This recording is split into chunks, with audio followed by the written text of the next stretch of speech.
Hello everyone, देव classes की online पाठशाला में आप सभी का स्वागत है। मित्रों, जो हमारी वर्ल्ड ज्योग्राफी की सीरीज चल रही है उसमें हम पढ़ रहे थे महासागरों, विश्व के महासागरों के बारे में। पिछली क्लास में हमने महासागरीय नीतल उच्चावच के बारे में विस्तार से जानकारी प्राप्त की थी। आज हम महासागरीय तापमान के बारे में चर्चा करेंगे। महासागरीय तापमान।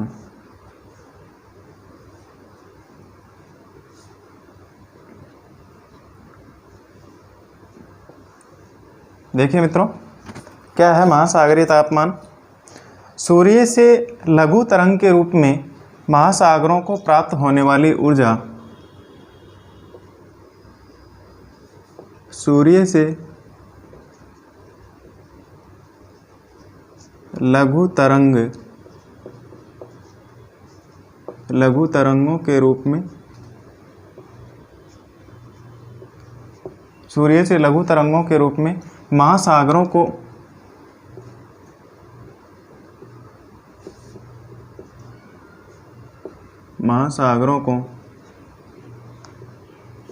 प्राप्त होने वाली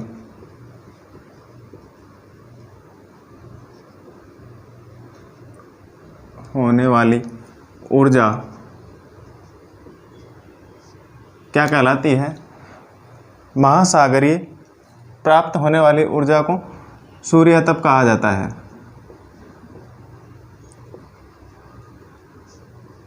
ठीक है मित्रों, सूर्य तप कहा जाता है। लघु तरंगों से महासागरों को प्राप्त होने वाली ऊर्जा को सूर्य तप कहा जाता है।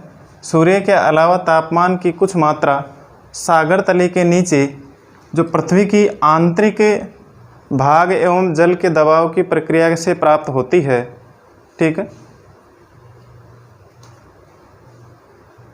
लेकिन वह क्या होती है? नगण्य होती है।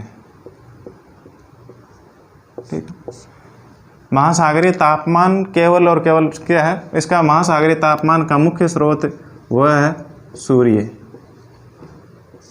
ठीक है, सूर्य से प्राप्त होने वाली उष्मा, इसी के माध्यम से महासागरों का तापमान में क्या होती है? वृद्धि होती है। अब ये तापमान अलग अलग स्थानों पर अलग क्यों पाया जाता है? अर्थात महासागरीय तापमान का वितरण असमान क्यों पाया जाता है? असमान क्यों पाया जाता है सभी जगह पर? इन महासागरों के तापमान के वितरण को प्रभावित करने वाले प्रमुख कारक कौन कौन से हैं, उनके बारे में हम विस्तार से चर्चा करेंगे।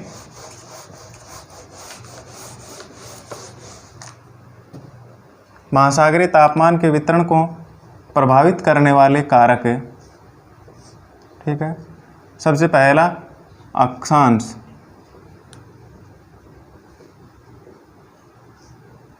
ठीक है मित्रों, अक्षांश किस प्रकार से यह महासागरों के तापमान के वितरण को प्रभावित करता है? देखिए मित्रों, हमने अक्षांश और देशांतर की जो पिछली क्लास ली थी उसमें भी हमने देखा था कि जो अक्षांश और देशांतर रेखाएं हैं वह समय और जलवायु कटिबंधों का और तापमान का निर्धारण करती है, समय का निर्धारण करती है। दोनों ही देशांतर रेखाओं से प्रधान अगर कार्य देखा जाए दोनों का अलग अलग, तो अक्षांश रेखाएं ताप कटिबंध या जलवायु कटिबंध का निर्धारण करती है और देशांतर रेखाएं समय का निर्धारण करती है। अगर दोनों को संयुक्त रूप से मिलाकर देखते हैं तो ये किसी भौगोलिक प्रदेश की स्थिति का निर्धारण करती है। तो यहाँ पर भी जो ये अक्षांश रेखाएं हैं, इन अक्षांश रेखाओं के माध्यम से हमें किस प्रकार से पता चलता है और यह किस प्रकार से महासागरीय तापमान को क्या करती है? वितरण को असमान रूप से प्रदर्शित करती है। देखिए ग्लोब पर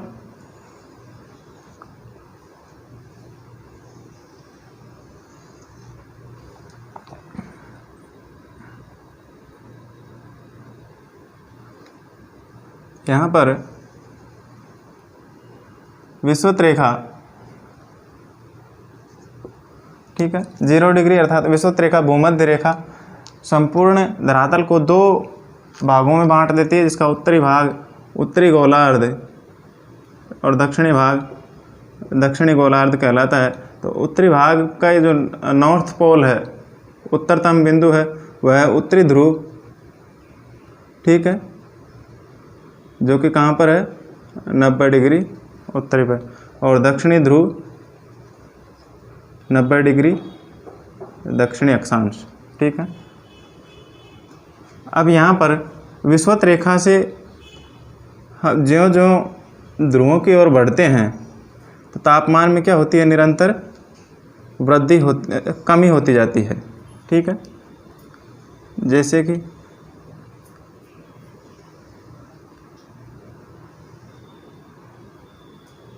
20 डिग्री अक्षांश दक्षिणी अक्षांश, 40 डिग्री दक्षिणी अक्षांश, 60 डिग्री दक्षिणी अक्षांश और 90 डिग्री।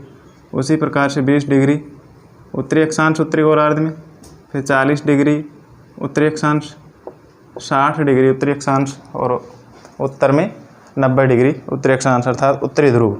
तो यहाँ पर जो ही हम भूमध्य रेखा से ध्रुवों की ओर बढ़ते हैं, ठीक है, ध्रुवों की ओर बढ़ते हैं तो तापमान में निरंतर क्या होती जाती है, कमी आती है। अब कमी आने का कारण क्या है, सूर्य की किरणों का तिरछापन। ठीक है मित्रों, जैसे कि यहाँ पर सन सूर्य है। अब यहाँ पर सूर्य की किरणें क्या हो रही है, विषुवत रेखा पर सीधी पड़ रही है। ठीक है, अर्थात सूर्य की किरणों का जो तिरछापन है वह विषुवत रेखा से ध्रुवों की ओर क्या होता जा रहा है, बढ़ता जा रहा है। सूर्य का प्रकाश पृथ्वी पर सबसे कम दूरी तय करता है, कहाँ पर, विषुवत रेखा पर। ठीक है, और विषुवत रेखा से ध्रुवों की तरफ जाते जाते यह इनके बीच की दूरी क्या होती जाती है, बढ़ती जाती है। अर्थात इन सूर्य की किरणों का तिरछापन बढ़ता जाता है ध्रुवों की ओर। ठीक है, तो कम दूरी जहाँ पर तय होगी, अर्थात सूर्य सर्वाधिक मात्रा में जहाँ पर जिस स्थान पर चमकेगा वहाँ का तापमान भी क्या होगा, अधिक होगा। और हमने अभी पढ़ा था कि सूर्य जो महासागरों की लवणता का प्रधान स्रोत है वह कौन है, सूर्य। ठीक है, सॉरी, तापमान का प्रधान स्रोत क्या है, सूर्य है। ठीक है, सूर्य के माध्यम से ही महासागरों का तापमान में वृद्धि होती है। अब यह असमान अलग अलग क्यों होती है, क्योंकि जो विषुवत रेखा पर सूर्य का प्रकाश क्या है, सीधा पड़ता है, अर्थात सूर्य के प्रकाश को विषुवत रेखा पर पहुंचने में कम समय लगता है। जबकि जो जो हम ध्रुवों की तरफ जाते हैं तो तापमान में क्या होती जाती है, कमी होती जाती है। कमी होने का कारण क्या है, सूर्य की किरणों का तिरछापन। तो जो ही अक्षांश, एक मिनट, अक्षांश और एक तरफ तापमान, महासागरीय तापमान, टेम्परेचर। ठीक है, यहाँ पर जैसे कि 0 डिग्री अक्षांश है, भूमध्य रेखा पर तापमान, एवरेज तापमान 26 डिग्री सेल्सियस है।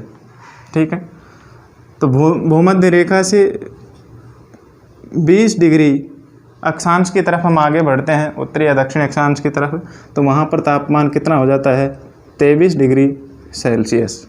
ठीक है, फिर 40 डिग्री अक्षांश पर देखते हैं कि वहाँ पर तापमान में क्या हो जाता है, और कमी हो जाती है, और तापमान कितना हो जाता है, 14 डिग्री सेल्सियस। उसी प्रकार से 60 डिग्री अक्षांश पर देखते हैं तो तापमान कितना रह जाता है, घट करके 1 डिग्री सेल्सियस के लगभग रह जाता है। ठीक है, और ध्रुवों पर पहुँचते पहुँचते ध्रुवों पर यह तापमान क्या हो जाता है, 0 डिग्री से भी कम, अर्थात ऋणात्मक हो जाती है, तापमान में ऋणात्मक वृद्धि होने लग जाती है। ठीक है, तापमान में ऋणात्मक वृद्धि होने लग जाती है। मित्रों, यहाँ पर दिखाई दे रहा है बिल्कुल कि विषुवत रेखा पर तापमान क्या है, अधिक है, अर्थात जैसे जैसे अक्षांशों का मान बढ़ता जाता है और इधर तापमान क्या होता जाता है, निरंतर कम होता चला जाता है। अर्थात यहाँ पर विषुवत रेखा पर सूर्य की किरणें सीधी पड़ रही है, जिसके कारण से तापमान वहाँ पर अधिक है, और ध्रुवों पर तापमान सूर्य की किरणों के अधिक तिरछापन के कारण ध्रुवों पर तापमान में कमी हो जाती है, अर्थात तापमान ऋणात्मक पर पहुँच जाता है। ठीक है, इस प्रकार अगला कारक है मित्रों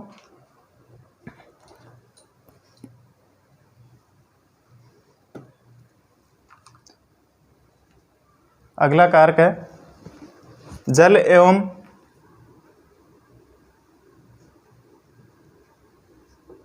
स्थल, जल एवं स्थल के वितरण में असमानता।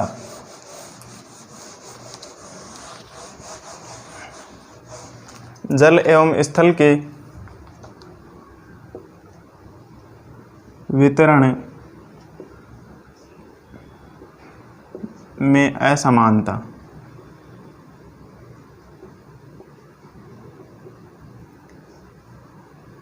देखिए, संपूर्ण धरातल पर जल और स्थल भाग क्या है, असमान रूप से पाए जाते हैं। अर्थात हम देखते हैं ग्लोब पर कि उत्तरी गोलार्ध में स्थल भाग अधिक है तथा दक्षिणी गोलार्ध में स्थल भाग क्या है, कम पाया जाता है। ठीक है, उत्तरी गोलार्ध में स्थल भाग अधिक और दक्षिणी गोलार्ध में जलीय भाग अधिक होता है। ऐसी स्थिति में भी महासागरों के तापमान में क्या होती है, असमानता पाई जाती है।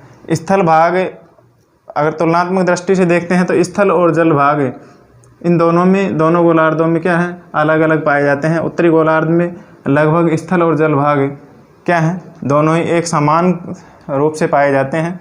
तो स्थल भाग के गर्म होने के कारण उसके तटों पर पाए जाने वाली जल राशि क्या है, वहाँ पर गर्म हो जाती है। अब यहाँ पर भी जो ठंडे स्थलीय भाग होते हैं, ठंडे स्थलीय भाग क्या कर देते हैं, महासागरों के तापमान को घटा देते हैं, तापमान में कमी ला देते हैं ठंडे स्थलीय भाग। ठीक है, जिस प्रकार से उत्तरी गोलार्ध में दक्षिणी गोलार्ध की अपेक्षा क्या होता है, दोनों प्रकार के स्थलखंड होने के कारण अर्थात ठंडे और गर्म स्थलखंड होने के कारण यहाँ पर समताप रेखाएं भी क्या होती है,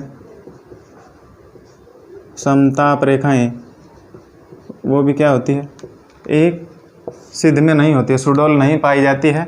अर्थात अलग अलग स्थानों पर समताप रेखाएं भी क्या होती जाती है, इस प्रकार से अलग अलग रूप में ये समताप रेखाएं पाई जाती है। अर्थात समान ताप क्रम को दर्शाने के लिए यह भी क्या होती है, एकदम सीधी नहीं खींची जाती है अक्षांशों के अनुरूप। वहीं जबकि दक्षिणी गोलार्ध में देखते हैं वहाँ पर स्थल भाग कम और जलीय भाग अधिक होने के कारण अक्षांश रेखाओं के समरूप ये समताप रेखाएं चलती है।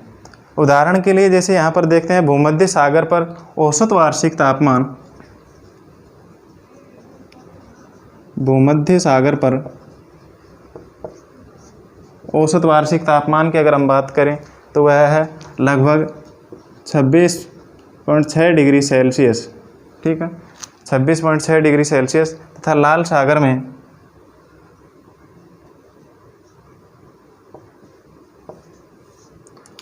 सागर में यह औसत वार्षिक तापमान लगभग 37.8 डिग्री सेल्सियस। ठीक है, और फारस की खाड़ी में देखते हैं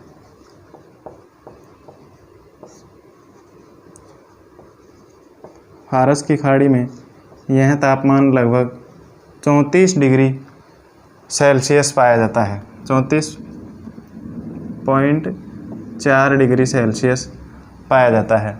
ठीक है, तो इस कारण से यह समताप रेखाएं भी क्या होती है, अलग अलग स्थानों पर अलग अलग तापमान को दर्शाते हुए यह एकदम सुडौल नहीं पाई जाती, सीधी नहीं पाई जाती है। ठीक है, तो यहाँ पर अगला कारक है मित्रों प्रचलित पवने।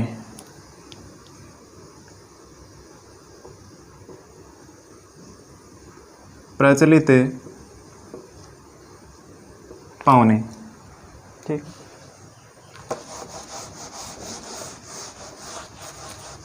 देखिए मित्रों, उष्णकटिबंध में सन्मार्गी पवनों के कारण महासागरों के पश्चिम में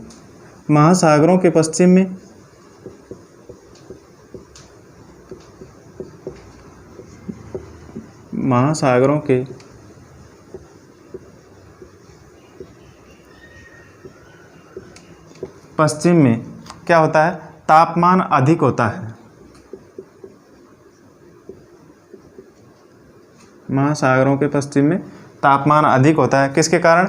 इन सन्मार्गी पवनों के कारण महासागरों के पश्चिम भाग में तापमान अधिक होता है। सन्मार्गी बोलें या फिर प्रचलित पवनें जो कि नियमित रूप से बहती है, उन पवनों के कारण तापमान में क्या होती है? पश्चिम भाग में अधिकता होती है। जबकि शीतोष्ण कटिबंध में पछुआ पवनों के कारण, शीतोष्ण कटिबंध में पछुआ पवनों के कारण महासागरों के पूर्व में तापमान क्या होता है? पछुआ पवनों के कारण महासागरों के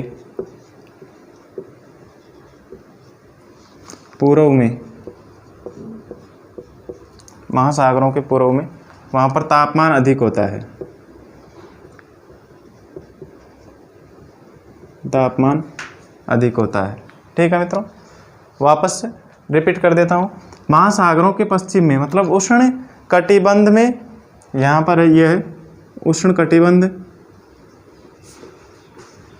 ठीक है, उष्ण कटिबंध में सन्मार्गी पवनें या प्रचलित पवनें या व्यापारिक पवनें होती है, उनके कारण महासागरों के पश्चिम में तापमान क्या होता है? अधिक होता है। तथा शीतोष्ण कटिबंध में पछुआ पवन चलने के कारण वहाँ पर महासागरों के पूर्व में तापमान अधिक होता है। ठीक है, यहाँ पर उष्ण कटिबंध में जो पूर्वा पवनें या प्रचलित पवनें चलती है, व्यापारिक पवनें चलती है, उसके कारण तापमान अधिक होता है महासागरों के पश्चिम में। तथा शीतोष्ण कटिबंध में महासागरों के पूर्व में तापमान अधिक होता है। वो किस कारण से? शीतोष्ण कटिबंधीय पछुआ पवनों के कारण। ठीक है, इस कारण भी महासागरों के तटों पर यह महासागरीय तापमान में असमानता पाई जाती है। ठीक है, अगला कारक है मित्रों समुद्री धाराएं।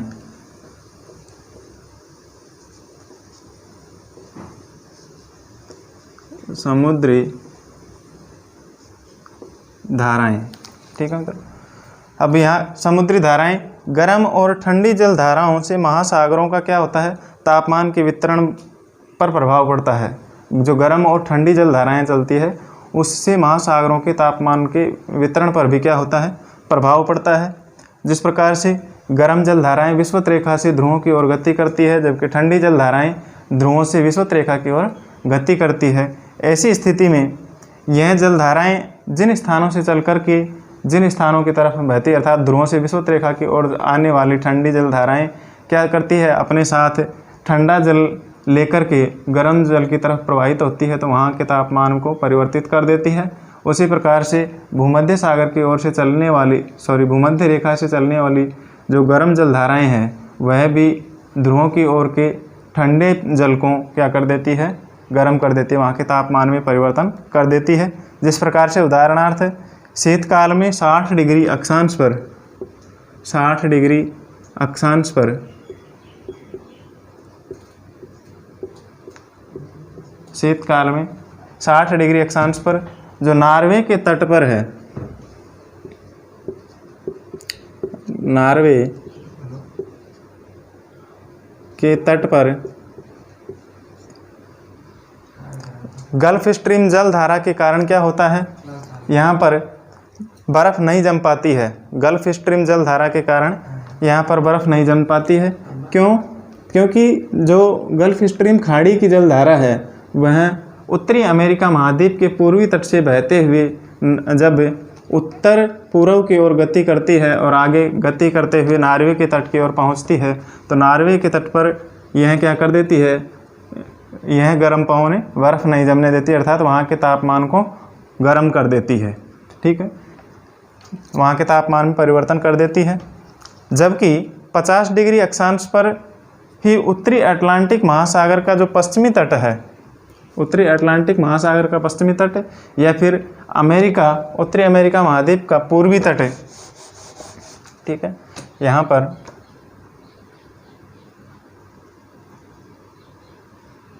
ठीक है, यह है उत्तरी अमेरिका,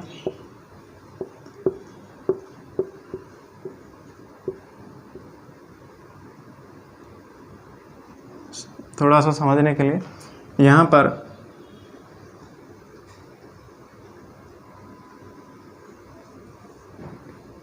यूरोप में यह है नॉर्वे तट,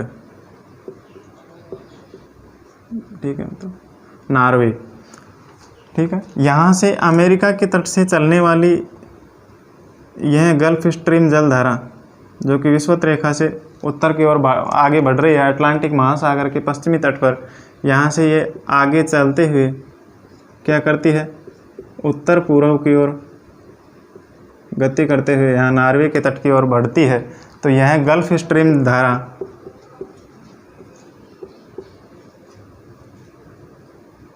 गल्फ स्ट्रीम धारा यह गर्म जल धारा है और यह नॉर्वे के तट पर जमी हुई बर्फ़ को पिघला देती है, अर्थात यहाँ पर नॉर्वे के तट को जमने नहीं देती है, ठीक है। तो यहाँ पर तापमान में परिवर्तन ला देती है। उसी प्रकार से यहाँ पर जो लैब्राडोर जल धारा है जो कि अटलांटिक महासागर के पश्चिमी तट पर ही, अर्थात उत्तरी अमेरिका महाद्वीप के पश्चिमी तट पर ही उत्तर से दक्षिण की तरफ बहते हुए आगे बढ़ती है, ठीक है। और यह ठंडी जलधारा क्या करती है, उत्तरी अटलांटिक महासागर के पश्चिमी तट को क्या कर देती है, ठंडा कर देती है, ठीक है। उत्तरी अटलांटिक महासागर के पश्चिमी तट को ठंडा कर देती है, ठीक है। तो इस प्रकार से यहाँ तापमान में परिवर्तन कर देती है और जिस स्थान पर यह दोनों जलधाराएँ मिलती है वहाँ पर यह क्या करती है, मत्स्य बैंक का जो कि ग्रांड बैंक और डागर बैंक है,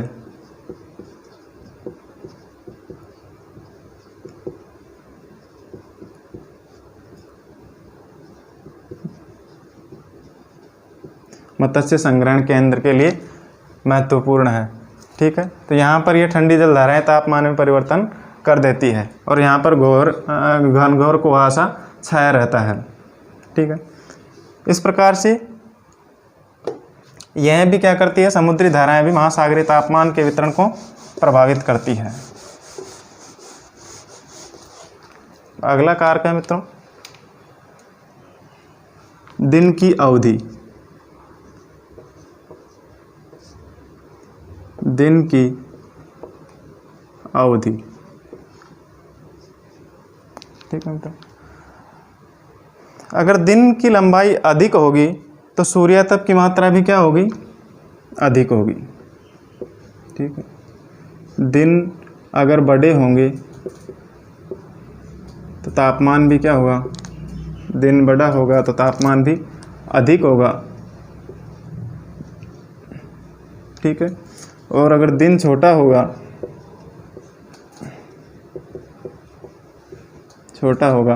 तो तापमान भी क्या होगा, कम होगा। क्यों?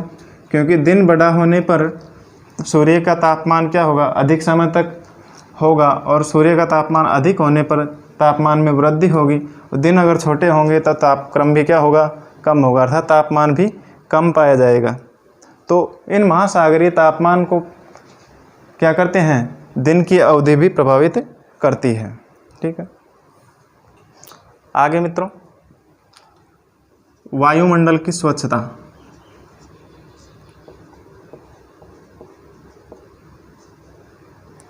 वायुमंडल की स्वच्छता देखिए,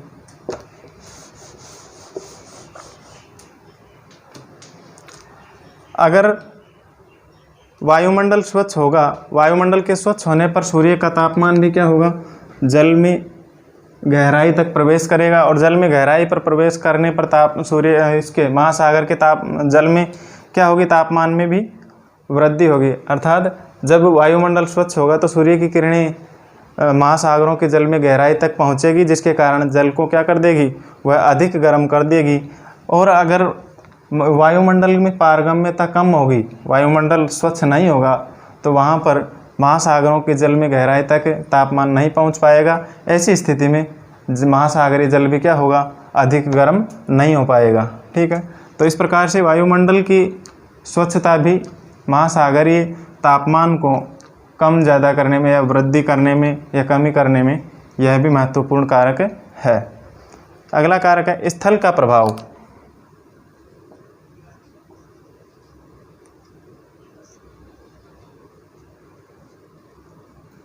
स्थल का प्रभाव, देखिए मित्रों किस प्रकार से स्थल का प्रभाव पड़ता है। ग्रीष्म काल में खुले सागरों की तुलना में आंतरिक सागरों का तापमान क्या होता है, अधिक होता है। खुले सागरों की तुलना में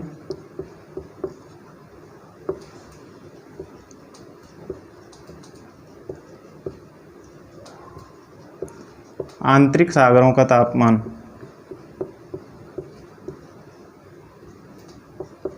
आंतरिक सागरों का तापमान क्या होता है, अधिक होता है। कब? ग्रीष्म काल में खुले सागरों की तुलना में आंतरिक सागरों का तापमान अधिक होता है। जैसे भूमध्य रेखा पर, ठीक है, भूमध्य रेखा पर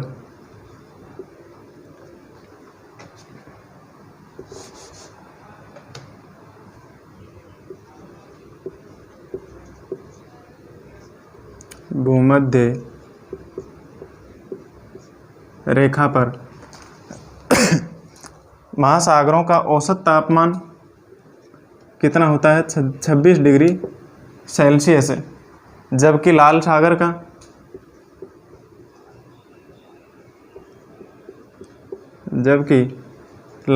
का औसत तापमान कितना होता है, 30 डिग्री सेल्सियस होता है।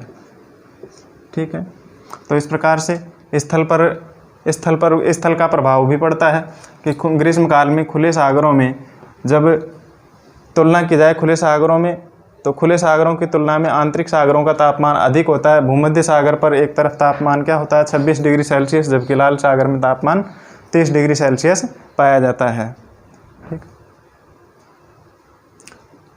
ठीक है मित्रों, इस प्रकार ये हुई महासागरीय तापमान की महत्वपूर्ण कारकों की चर्चा। महासागरीय तापमान के वितरण पर किस प्रकार से यह कारक प्रभावित करते हैं, इन कारकों के माध्यम से हमें जानकारी प्राप्त होती है। ठीक है, तो अलग अलग स्थानों पर यह तापमान अलग पाया जाता है। आज की क्लास यहीं पर समाप्त होती है मित्रों। नेक्स्ट टॉपिक की चर्चा हम अगली क्लास में करेंगे। धन्यवाद।